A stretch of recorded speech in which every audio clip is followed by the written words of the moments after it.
CPM-ന്റെ കറവ പശുവാണ് എക്സൈസ് വകുപ്പെന്നും ഭരണം അവസാനിക്കും മുമ്പുള്ള കടും വെട്ടാണ് ഇപ്പോൾ നടക്കുന്നതെന്നും മുൻ പ്രതിപക്ഷ നേതാവ് രമേശ് ചെന്നിത്തല.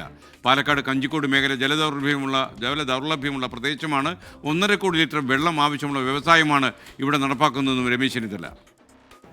ഇത് മാർക്സിസ്റ്റ് പാർട്ടി വൻതോതിൽ പണമുണ്ടാക്കാനുള്ള വഴിയായിട്ടാണ് ഇത് കാണുന്നത്. എന്നും എക്സൈസ് വകുപ്പ് മാർക്സിസ്റ്റ് പാർട്ടിയുടെ ഒരു കറവ പശുവാണ്. ഇപ്പോഴും അതിനു വേണ്ടി വിനിയോഗിക്കുകയാണ്. MP രാജേഷ് മന്ത്രി പറഞ്ഞു എല്ലാ നിയമപരമായ നടപടിയും സ്വീകരിച്ചാണ് മുന്നോട്ട് പോയത്. ഏത് നിയമ നടപടിയാണ് സ്വീകരിച്ചത്? ടെൻഡർ വിളിക്കാതെ ഒയാസിസ് കമ്പനിയുടെ കയ്യിൽ നിന്നൊരു അപേക്ഷ എഴുതി വാങ്ങി ആ അപേക്ഷയുടെ പുറത്ത് ക്യാബിനറ്റിൽ കൊണ്ടുവന്ന് തീരുമാനമെടുക്കുന്നത് രാജഭരണകാലത്ത് പോലും നടക്കാത്തൊരു കാര്യമാണ്. കൊക്കക്കോളയ്ക്കെതിരെ സമരം ചെയ്ത് കൊക്കക്കോള കമ്പനി പൂട്ടിയ ആളുകളാണ് ഇപ്പോൾ ഒരു വർഷം 5 കോടി ലിറ്റർ വെള്ളം വേണ്ടി വരുന്ന ഈ പദ്ധതിക്ക് അനുവാദം കൊടുത്തിട്ടുള്ളത്. ഒരു കാരണവശാലും ഇത് ആ സ്ഥലത്ത് അനുവദിക്കാൻ പാടില്ലാത്തതാണ്.